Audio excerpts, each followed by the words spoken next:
Hier, on se battait pour la réouverture de la conférence nationale souveraine qui était bloquée par le pouvoir de cette époque, alors que c'était une opportunité rêvée pour faire redémarrer notre pays et le faire repartir du bon pied. Et il fallut que les Congolais se lèvent. Et ainsi donc, au fil des années, est venue cette pensée, disant ce genre de questionnement. Quand l'Église se lève dans une nation, lorsque l'Église se lève dans une nation, en dépit de ce que l'on peut en dire, la nation bouge et les choses changent.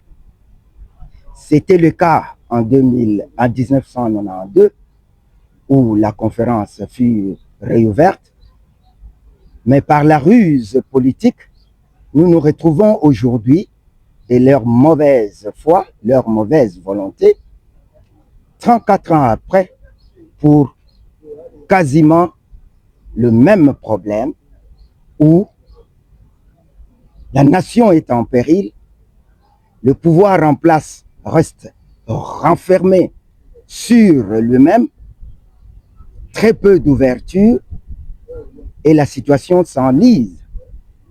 Et plus grave, aujourd'hui, le pays est occupé par les forces du mal, par l'ennemi.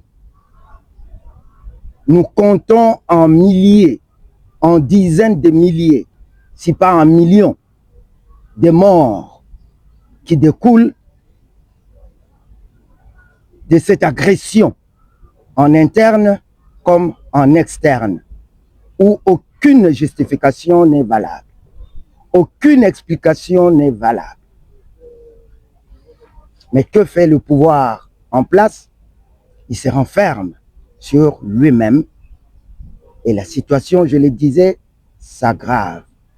Il est temps que le peuple congolais se lève, comme hier, aujourd'hui, que l'Église, en dépit de toutes les diabolisations possibles, que l'Église se lève.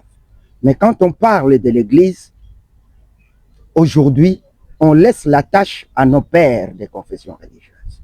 On veut que le cardinal parle. On veut que Monseigneur parle. On veut que le révérend docteur parle. On veut que le pasteur parle ou l'abbé parle. Non. L'Église, c'est vous et moi. L'Église, c'est le laïc. Il faudrait que, comme autrefois, le laïc s'était levé. Aujourd'hui, le laïc doit se lever encore une fois. Le laïc de toutes les confessions, ceux des confessions religieuses, ceux réunis au sein d'Alerte RDC, la structure dont nous avons la responsabilité de conduire, ceux réunis dans nos grandes structures institutionnelles de laïcat catholique et protestante, tous, comme un seul homme, levons-nous comme hier en 1992. Aujourd'hui, la patrie nous appelle. Nous devons nous lever, mais dans la non-violence, parce que nous recherchons la paix, dans le respect des règles. Certes que ceux en face devront aussi jouer leur partition. Et ensemble, si nous levons pour dire non à l'agression de notre pays, non à la malgouvernance de notre pays, non à la corruption qui gangrène au plus haut niveau notre pays, et nous reconstruirons, nous refonderons la nation, et ce pays deviendra une terre réellement, elle a toujours été une terre d'asile, une terre de refuge, une terre de prospérité et de vie paisible pour tout le monde. Et ce pays attirera encore davantage le monde avec un peuple dont l'hospitalité légendaire ne parle plus de lui-même. Alors, que faisons-nous de notre nation? Et ce jour d'aujourd'hui, 2026, 16 février, est un jour interpellateur. La commémoration de cette année est une commémoration interpellatrice de vous et moi, de chacun, chaque Congolaise et chaque Congolais. Là où il est, dans les institutions comme dans la société globale, tous unis comme un seul homme, nous devons nous lever pour sauver notre pays de la prédation, pour donner une nouvelle orientation, pour refonder la nation congolaise afin qu'elle rayonne et gagne, je dis bien, gagne la place qui lui est due dans le concert des nations. La coalition aujourd'hui œuvre dans le sens de la recherche, sinon de la construction de la paix, une paix définitive, pour ne pas utiliser le mot, une paix durable dans notre pays. Et parmi ces structures, nous avons l'une qui semble être de tête d'affiche, qui est la coalition Paix et Peace. C'est vrai, et nous avons été dans le cadre de cette coalition qui regorge plusieurs structures et fêtières de la société civile, y compris le cadre de concertation nationale de la société civile.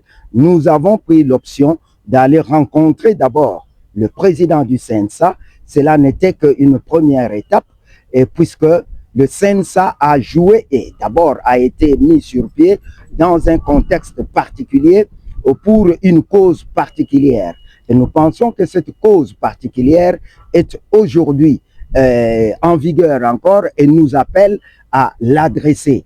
Raison pour laquelle nous avons échangé avec le président Olengankoy du CNSA et qui a eu une oreille très attentive, mais que nous avons été en face d'une personnalité très ouverte et très engagée. Et d'abord, Olengankoy est très connu dans son engagement pour la paix et le changement dans ce pays.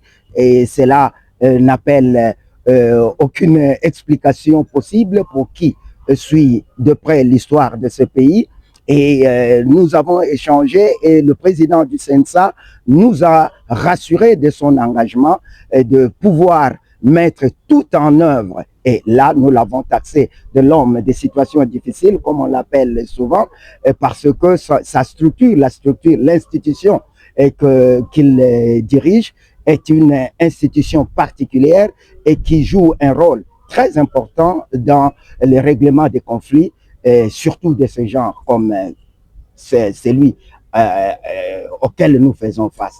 Et après avoir vu le président Olengankoy du CNSA, la voie va se poursuivre.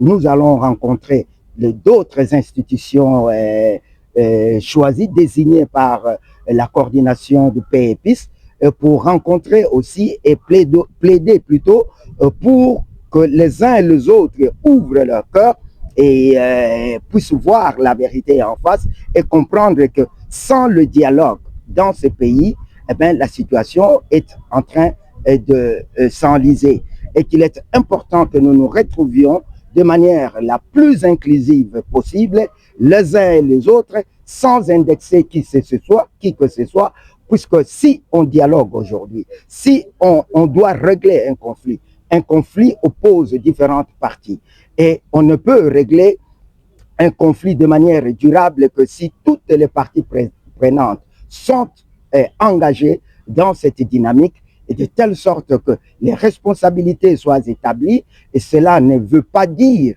qu'on exemptera ceux qui auraient commis des exactions quelconques, mais il est important qu'on se mette autour d'une table pour discuter tout en mettant au centre de nos échanges, de ces échanges qui seront de très haut niveau, puisque appelés par le président de la République, que nous saluons ici au passage, nous saluons l'ouverture manifeste du président de la République qui s'est décidé enfin à se prononcer sur le dialogue et un dialogue inclusif qui n'appelle aucun jugement.